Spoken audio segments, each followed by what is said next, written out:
거짓을 버리고 성실하게 살라, 이런 제목입니다. 다시 거짓을 버리고 성실하게 살라. 동물들의 마을에 깊은 산골 정글 속에 있는 아주 깡촌에 있는 코끼리가 난생 처음 서울 나들이, 그러니까 대도시에 나들이를 하게 되었습니다. 동물들이 서울에 가면 눈 뜨고 코베에 간다더라, 조심해라, 정신 바짝 차려야 된다. 코끼리가 그 말 듣고 도시에 오니 정말 정신이 하나도 없는 거예요. 그래서 코끼리가 눈 뜨고 코베에 간다더라 그러고 있는데 난생 처음 돼지를 만났습니다. 돼지 코를 보니까 정말 조심해야 되겠어요. 그래서 코끼리가 그 긴 코를 가리려고 이렇게 하고 있는데, 그때 마침 피노키오가 그 앞에서 그 코끼리를 보는 거예요. 피노키오가 속으로 생각하기를, 거짓말 좀 작작하지. 제가 어제 이 이야기를 지어내느라고 설교 준비하고 다 난 이후에 새벽까지 밤을 새웠습니다. 피노키오가 왜 코가 길어졌죠? 거짓말을 했기 때문에 거짓말을 할 때마다 코가 길어지는 것입니다. 어느 드라마의 주인공이 피노키오 증후군이라고 거짓말을 할 때마다 딸꾹질을 딸꾹딸꾹 하는데, 자율신경계의 이상으로 거짓말을 할 때마다 딸꾹딸꾹 하면서 딸꾹질을 하니까 거짓말했지 이렇게 하니 거짓말을 못하는 거죠. 티가 다 나니까 거짓말을 못하는 거죠. 여러분, 피노키오 증후군, 거짓말하면 이런 증상이 나타나는 피노키오 증후군, 의학적으로 이게 정말 존재할까요? 우리는 의사가 아니라서 근데 이런 증후군은 없다고 합니다. 그러나 우리 마음속에는 이런 것 좀 있으면 좋겠다. 정치인들도 거짓말하면 코가 좀 쭉 길어져서 저 거짓말하구나 찍어주지 말고, 성도들도 거짓말하면 코가 좀 쭉 길어져서 이런저런 거짓말에 휘둘리지 말고, 그리고 목사도 거짓말하면 코가 쭉 길어져서 거짓 선지자구나 하고 그 거짓 선지자에게는 가지 말고, 그렇게 좀 했으면 좋겠습니다. 사회가 얼마나 밝아지고 깨끗해지겠습니까? 예전에 어떤 분이 말하는 것을 들었습니다. 가족이 아파서 병원에 갔는데, 우선 가까운 곳에 병원에 갔습니다. 작은 병원에 갔더니 그 의사가 실력도 없고 정직하지도 못한 거죠. 그래서 밤낮 그냥 진통제 같은 거 처방만 해주고 시간만 보낸 거죠.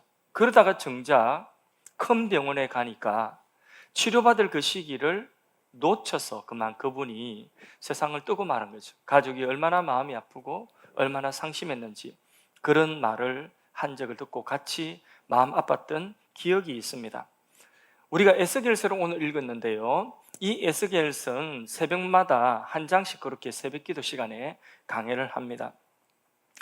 이스라엘 백성들 가운데서 포로로 바벨론에 붙잡힌 간 자들이 있고 예루살렘에 일부 남아있는 사람들 있는데, 포로로 붙잡혀간 사람 가운데서 하나님께서 에스겔이라고 하는 사람을 택하셔서 비전을 예언을 하게 하시는데, 에스겔에게 보여주셨던 하나님 비전은 뭐냐?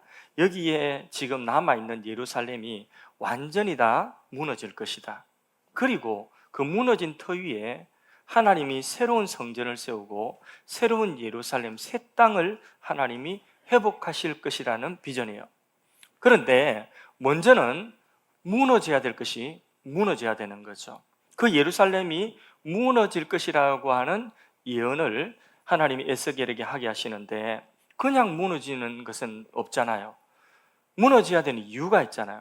그래서 에스겔에게 예루살렘의 형편을 쫙 보여주십니다. 형편을 보니까 그 예루살렘 성전 안에 우상, 온갖 더러운 우상으로 가득하고 하나님이 더러워서 그 성전에 함께 하실 수가 없는 거예요. 그리고 예루살렘 성에 왕과 귀족들의 그 실상을 보여주는데, 그들이 우상 숭배하고 거짓되고 폭력과 온갖 불순종함이 있는데 그 성에도 하나님이 함께 하실 수가 없는 거예요. 그래서 그 성이 멸망받을 수밖에 없습니다. 무너질 수밖에 없습니다. 거기에 한몫하는 또 존재들이 있었으니 그 예루살렘 성이 무너지는데 한몫하는 그들이 누구냐? 거짓 선지자들이다. 그래서 오늘 에스겔 13장은 그 거짓 선지자들에 대한 에스겔에게 하나님 보여주신 말씀을 오늘 바로 에스겔 13장에 기록하고 있는데, 우리가 다 읽을 수가 없고요, 시간 관계상. 요 내용이란 거 아시고 읽어보시면 내용이 다 이해가 될 것 같습니다.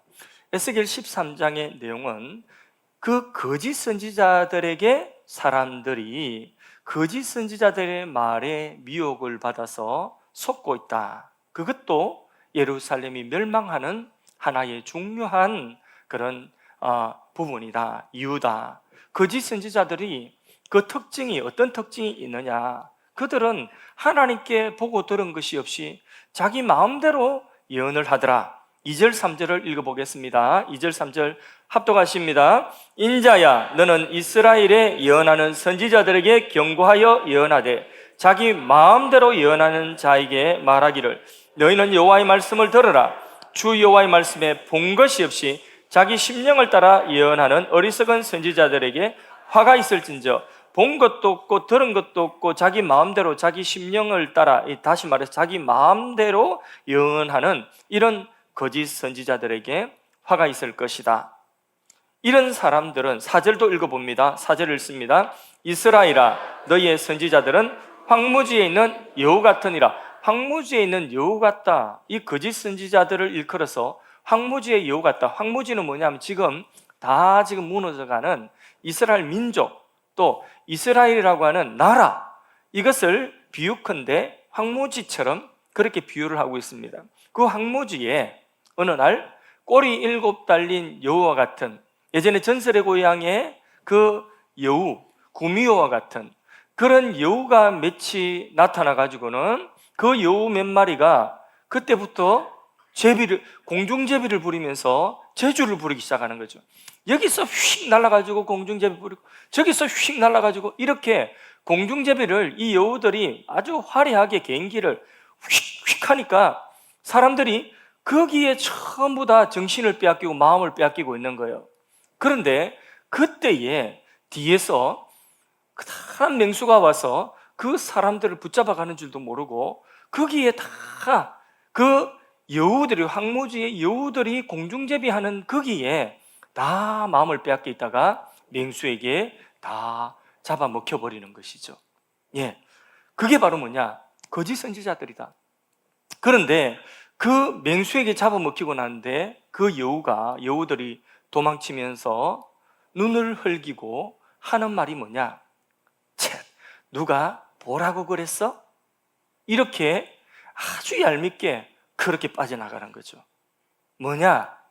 지금까지 사람들의 눈과 마음을 빼앗았고 내가 인기를 누렸으니 그만이야.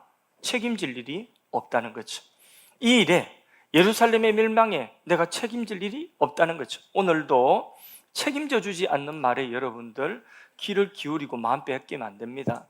정보가 얼마나 많습니까? 신앙의 정보도 유튜브에 들어가면 수도 없이 많고, 이 세상이 어지럽고 세상이 혼란스럽고 미래가 불투명하니까, 그러니까 온갖 전문가들 그리고 온갖 정치인들 전부 다 화려한 말과 마치 공중제비하듯이 사람들 듣기 좋은 말 솔깃하게 그렇게 마음을 싹 빼앗고 도둑질하는데, 그런데 그것이 참이 아닐 수도 있다는 거죠. 그들의 말을 믿고 따라갔다가 세월 허비하고, 그리고 그들의 말을 믿고 따라갔다가 신앙 같으면 신앙 다 절단 나버리고, 그리고는 그들 때문이다 그렇게 해봤자 책임지지 않는다는 것입니다. 누구도 책임지지 않는다는 것입니다. 그러므로 이 거짓 선지자들은 책임져 주지 않는 사람이에요. 말해놓고는 그 말에 책임지지 않는 것이죠. 하나님이 보낸 자들이 아닙니다. 하나님이 주신 말씀도 없고 하나님이 보여주신 묵시도 없습니다. 그저 사람들의 마음에 듣기 좋은 말, 자극적인 말, 인기 있는 말, 사람들이 듣기를 원하는 말, 그런 말들을 통하여서 사람들의 마음을 빼앗고 도둑질하는 것입니다. 그 말을 들으면 바로 설 수 없고 그 말을 들으면 망합니다. 10절에서 16절까지의 말씀을 같이 보겠습니다. 읽습니다. 이렇게 칠 것은 그들이 내 백성을 유혹하여 평강이 없으나 평강이 있다 함이라. 어떤 사람이 담을 쌓을 때에 회치를 하는도다. 그러므로 너는 회치라는 자에게 이르기를 그것이 무너지리라. 폭우가 내리면 큰 우박 덩어리가 떨어지며 폭풍이 몰아치리니 그 담이 무너진 적 어떤 사람이 너희에게 말하기를 그것에 칠한 회가 어디 있느냐 하지 아니하겠느냐. 그러므로 나 주 여호와가 말하노라. 내가 분노하여 폭풍을 퍼붓고 내가 진노하여 폭우를 내리고 분노하여 큰 우박 덩어리로 무너뜨리리라. 회칠한 담을 내가 이렇게 허물어서 땅에 넘어뜨리고 그 기초를 드러낼 것이라. 땀이 무너진 적 너희가 그 가운데서 망하리니 나를 여호와인 줄 알리라. 이와 같이 내가 내 노를 담과 해칠한 자에게 모두 이루고 또 너희에게 말하기를 담도 없어지고 칠한 자들도 없어졌다 하리니 이들은 예루살렘에 대하여 예언하기를 평강이 없으나 평강의 묵시를 보았다 하는 이스라엘의 선지자이니라. 주 여호와의 말씀이니라. 아멘. 여기 당시 거짓 선지자들은 근거 없이 성이 지금 예루살렘 성이 곧 무너지는데, 그런데 평안하다 근거 없는 낙관론을 지금 이야기하고 있는 거죠. 근데 예루살렘 사람들은 이 말이 듣고 싶은 거죠. 그렇죠. 예레미야와 같은 에스겔 같은 이런 선지자들의 말을 듣기를 싫어합니다. 다 무너져야지. 다 무너지고 그리고 완전히 자아가 다 무너지고 다 무너져야 그 위에 하나님 새로 세운다. 그러니까 철저하게 무너져야 하나님 그 위에 새로 세운다. 이 말이 듣기 싫은 거예요. 그러니까 무너진다는 말보다 안전하다 이 말이 듣고 싶은 거죠. 그 듣고 싶은 말을 화려한 말재주로 이야기를 해주니까 그게 좋은 거예요. 사람들의 마음을 빼앗는 거죠. 그런데 그것은 무엇이냐? 이미 금 갖고 무너지는데, 그런데 곧 무너질 건데 그 위에다가 회를 칠해놨다. 뽀얗게 분칠을 해놓으니까 금간 걸 모른다는 거죠. 거기에 어떻게 클레기가 있는가, 그걸 다 가리고 있다는 거죠. 뽀얗게 칠을 해놨으니까. 그런데 큰 비가 오면 회가 다 벗겨집니다.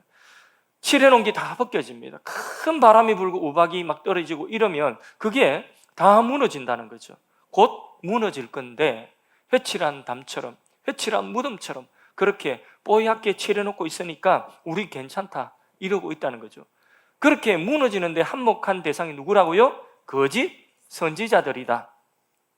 에스겔의 메시지는 뭐냐? 바로 그러다가 망한다는 겁니다. 예, 담이 금이 갔으면 회칠만 하고 있을 것이 아니라, 눈가림하고 있을 것이 아니라, 평강이 없는데 평강이 있다 외칠 것이 아니라, 담이 금이 갔으면 그 담이 금 간 것, 이 재생불량 같으면 다 무너뜨리고 그리고 그 위에 새로 쌓아야 되는 것이죠. 그래서 이게 바로 에스겔 13장의 에스겔서의 예언의 내용입니다.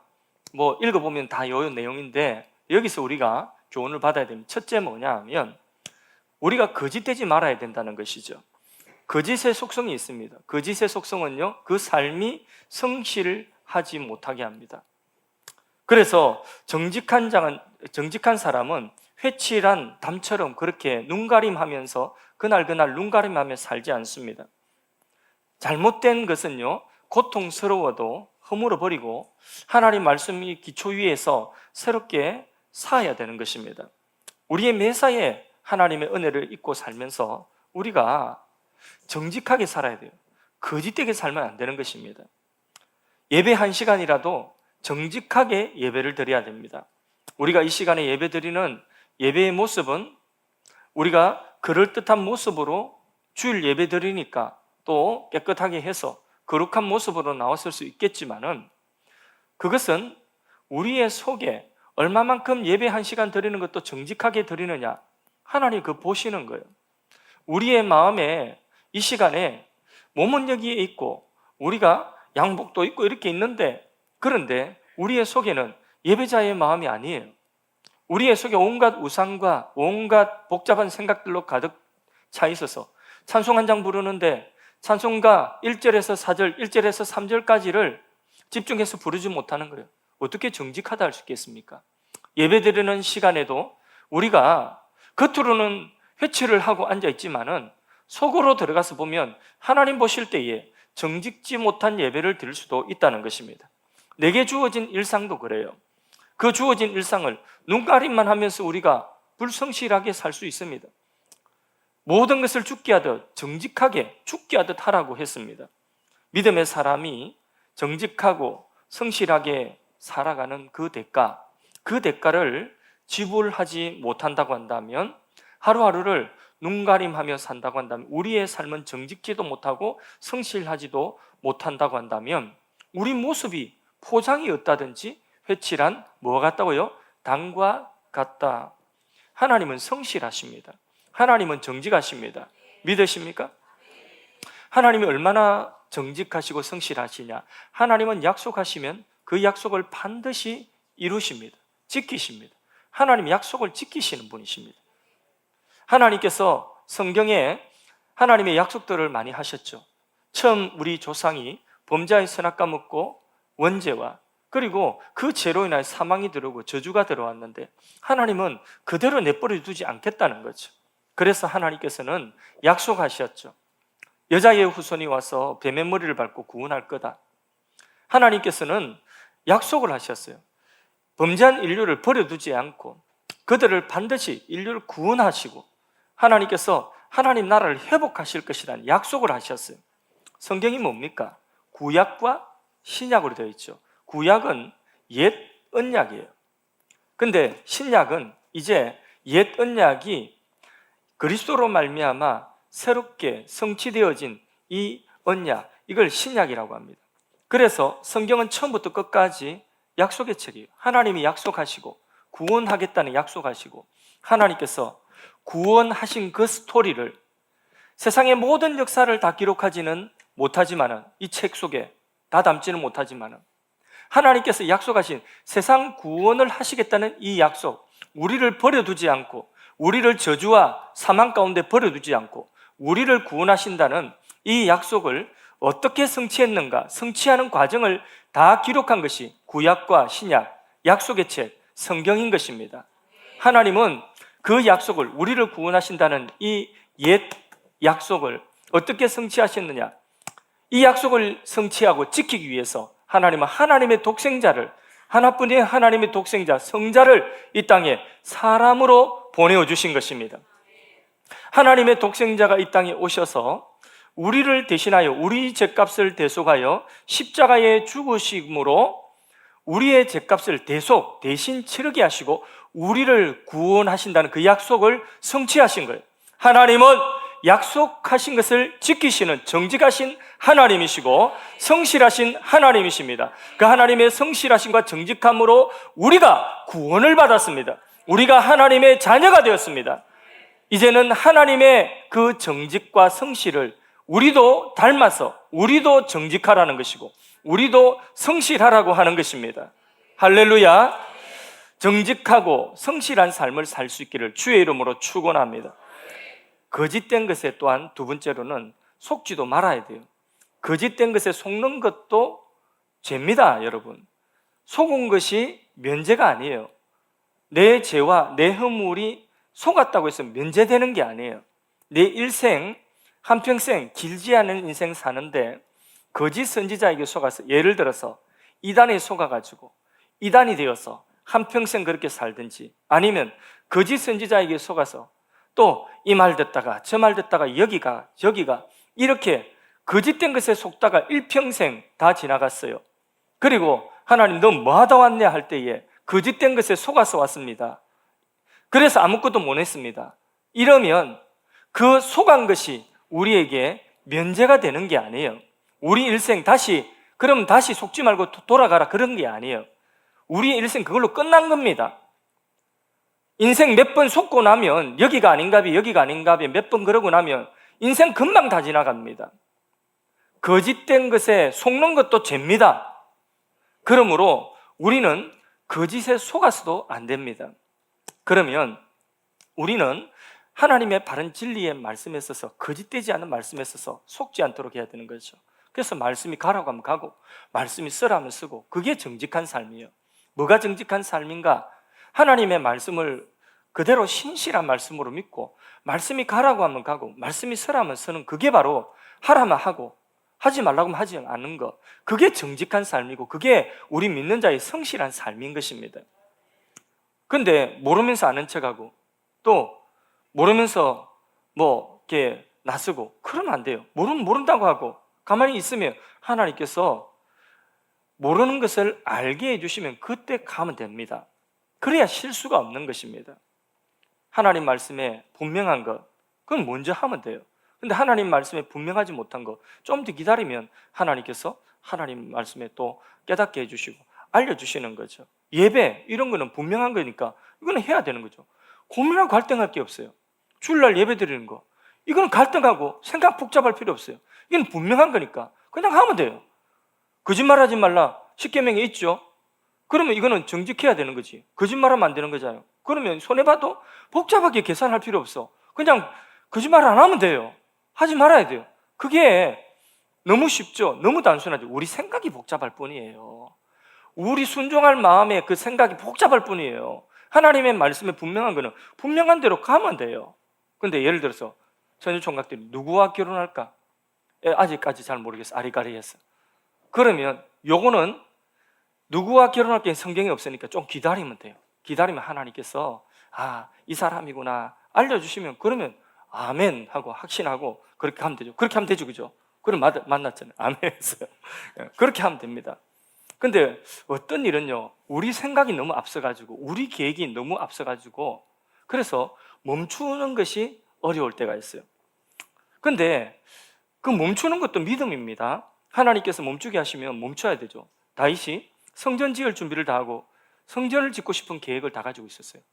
그런데 하나님께서는 그 다윗을 멈추게 하셨어요. 니는 안 된다. 네 아들 때나 된다.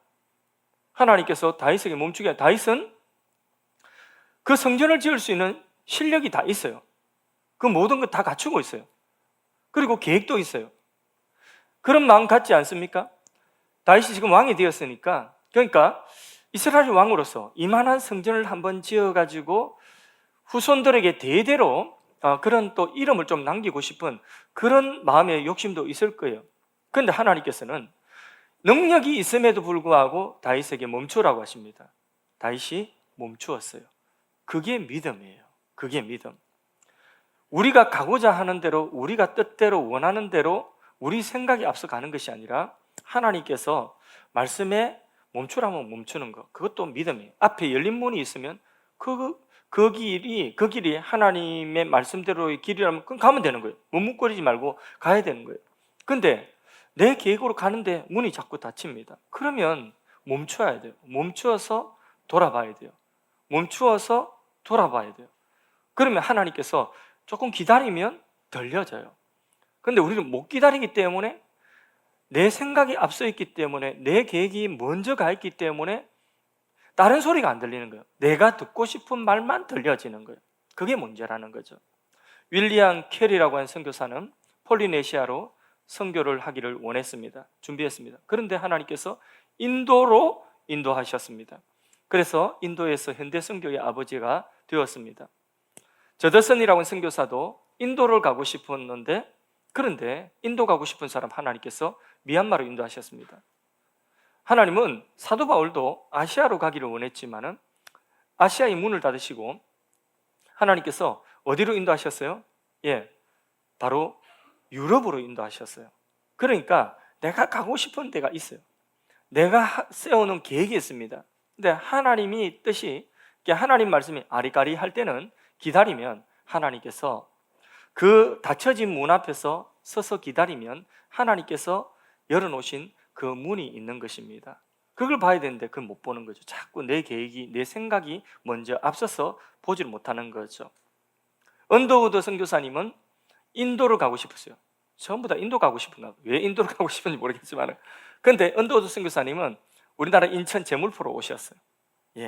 토마스 선교사님은 중국 가고 싶었는데 중국까지는 갔어요. 근데 중국에 있는 그 선교사님을 조선에 불러서 우리나라 첫 번째 개신교 선교사로서 순교자가 되게 하셨어요.